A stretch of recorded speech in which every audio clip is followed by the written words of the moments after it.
Then the king called together all the elders of Judah and Jerusalem. He went up to the temple of the Lord with the people of Judah, the inhabitants of Jerusalem, the priests, and the prophets, all the people from the least to the greatest. He read in their hearing all the words of the book of the covenant which had been found in the temple of the Lord. The king stood by the pillar and renewed the covenant in the presence of the Lord, to follow the Lord and keep his commands, statutes, and decrees with all his heart and all his soul, thus confirming the words of the covenant written in this book. Then all the people pledged themselves to the covenant. The king ordered Hilkiah the high priest, the priests next in rank, and the doorkeepers to remove from the temple of the Lord all the articles made for Baal and Asherah and all the starry hosts.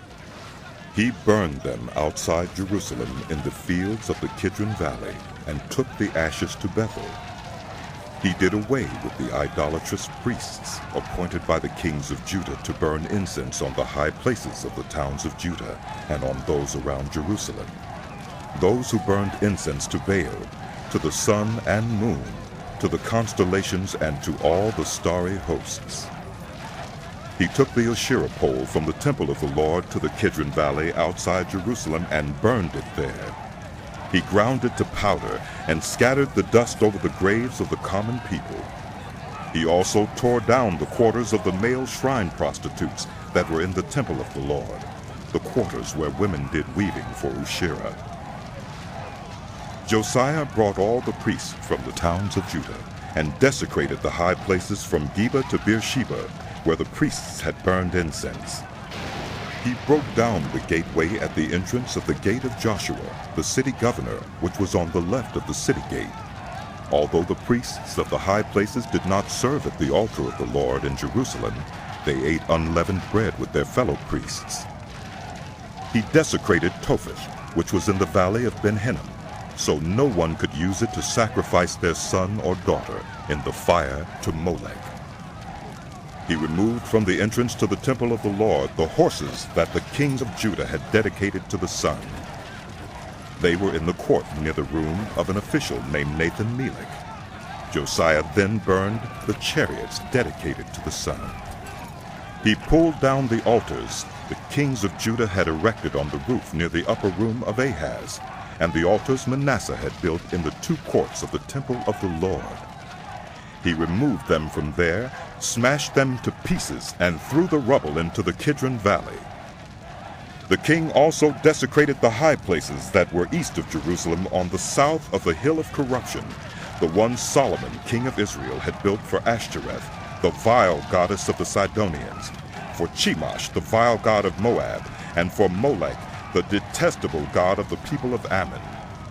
Josiah smashed the sacred stones and cut down the Asherah poles and covered the sites with human bones, even the altar at Bethel, the high place made by Jeroboam, son of Nebat, who had caused Israel to sin. Even that altar and high place he demolished. He burned the high place and ground it to powder, and burned the Asherah pole also.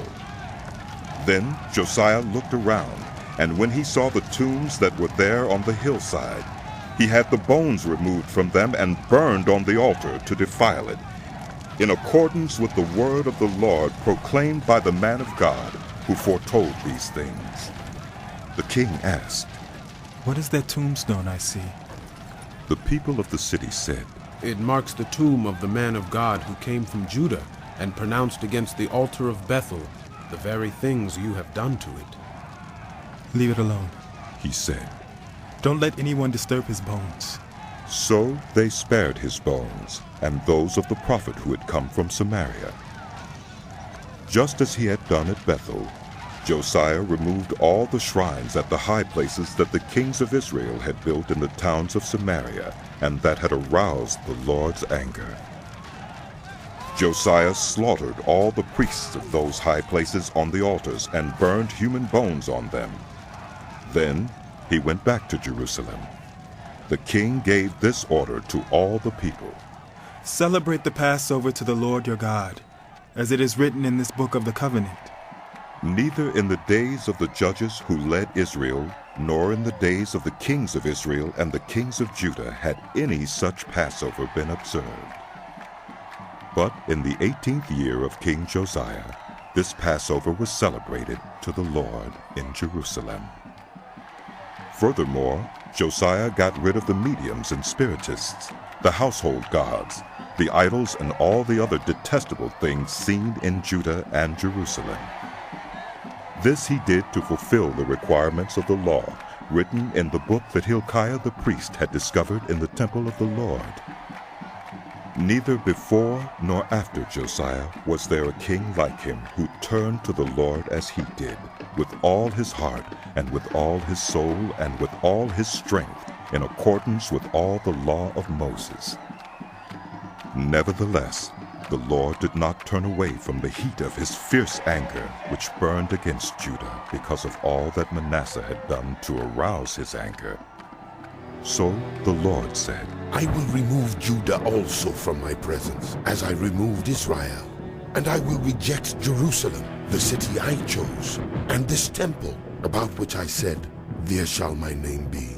As for the other events of Josiah's reign, and all he did, are they not written in the book of the annals of the kings of Judah? While Josiah was king, Pharaoh Necho, king of Egypt, went up to the Euphrates River to help the king of Assyria. King Josiah marched out to meet him in battle, but Necho faced him and killed him at Megiddo. Josiah's servants brought his body in a chariot from Megiddo to Jerusalem and buried him in his own tomb. And the people of the land took Jehoahaz, son of Josiah, and anointed him and made him king in place of his father. Jehoahaz was 23 years old when he became king, and he reigned in Jerusalem 3 months. His mother's name was Hamutal, daughter of Jeremiah. She was from Libnah. He did evil in the eyes of the Lord, just as his predecessors had done. Pharaoh Necho put him in chains at Riblah in the land of Hamath, so that he might not reign in Jerusalem. And he imposed on Judah a levy of 100 talents of silver and a talent of gold. Pharaoh Necho made Eliakim, son of Josiah, king in place of his father Josiah, and changed Eliakim's name to Jehoiakim. But he took Jehoahaz and carried him off to Egypt, and there he died. Jehoiakim paid Pharaoh Necho the silver and gold he demanded. In order to do so, he taxed the land and exacted the silver and gold from the people of the land according to their assessments. Jehoiakim was 25 years old when he became king, and he reigned in Jerusalem 11 years. His mother's name was Zebidah, daughter of Pedaiah. She was from Rumah. And he did evil in the eyes of the Lord, just as his predecessors.